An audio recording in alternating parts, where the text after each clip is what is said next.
Question or questions? Well, yes, Mr. Devine. I will say that this is apparently a part of district business. Nothing stops.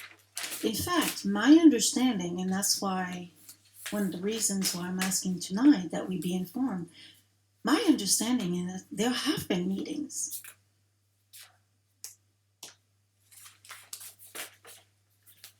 but not those meetings have not happened with the knowledge of the whole board. And in fact, there has been a lot of staff dedicated to those meetings. So, point in case, those are facts. District resources have been spent in man hours, not really on district business, if I understand it, if this matter is not really a district business. So, what concerns me is it's about transparency and just information communication. Okay, that's purely what I'm asking, is that it be transparent. Who's been in those meetings? When did they happen? How long were they? Which staff were there? Because there were staff, I know that for a fact. I got an email with staff names and etc. So let's not say that this is stopping the superintendent from running a district. That's just not the case. I want that, this is going to be, if it's well done and if it's proper, etc. Is going to affect everybody in the district. So let's just talk about it. It's not a difficult matter. All right, Commissioner Harris. Thank you, Mr. Chair. This is not an issue of transparency. This is an issue of, yes, the foundation members have been meeting. They've been meeting since I was chair. This board is aware of that. I don't know why, but they have been aware that they have been meeting. And the purpose of us meeting was to establish an outside body to govern that, because this board has to focus on running this district. Anyone that sets up a foundation that knows anything about a foundation knows it's an outside body. If it's a foundation for Richland 1, the Board of Commissioners cannot sit on that board. So there's an outside group that has to express interest in setting on that board and putting together the bylaws. Sometimes we can say things to make people think that there's something going on. Something ain't always on the up and up. The purpose of the foundation, and it was my request as chair, to have a foundation.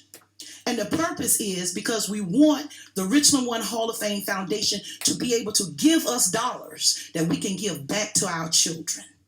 That's the purpose. If we're going to talk about it, let's talk about all of it.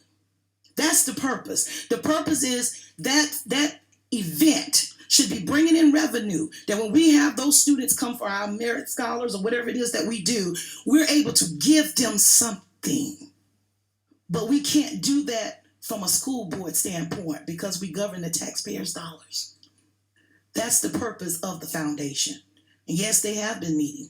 And I'm told they've been doing a great job in making sure that this is transparent and that it does serve the purpose in which this board asked, which was, how do we take the Hall of Fame and make it work for what we want to do for the children of Richland 1?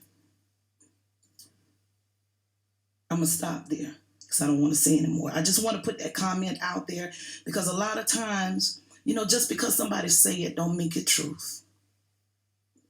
And I can't do this in 2020. I can't. There are too many children that rely on us. There is nothing hidden about a foundation where we want to give back to our children. We've sit here and listened to folk come with issues and concerns, the homeless population. We want to give back to our children, all of them. We want to give to them. And this is an opportunity for us to do that. But as a board of commissioners, we cannot do that. We have to put in place an outside board, which has been working. So, Mr. Chair, I go back to my original comment. I do want a report so that we can clear the air in 2020. And please don't be surprised when you hear the truth. Clear vision in 2020. I ask that you all have the time to not just come and give me the name of the board members and all of this other stuff. I want to know the names of the board members. I want to know what they've been working on, when they want to launch, and all this other stuff. I want a full report. I don't want a partial report. That is why I ask that we allow you all to get with those individuals and get the stuff together so it can be presented to us in a timely fashion to not just the board, but even to the public. That's the ask. I can't do nothing with the names and all this other stuff. I want to know what you've been working on. I want to see too, Ms. Commissioner Millers. I do. I want to see too. But I want to see it all. And I want to be fair to the leader of this district to give him the time to set up a meeting with however many people that is he's working with to get this thing to us, come and stand at that podium and present to the Board of Commissioners and to the constituents of Richland 1. That's not too much to ask. But that's just my follow-up comment. All right, thank you very much. Let's go and move the meeting forward. There is a motion on the floor to this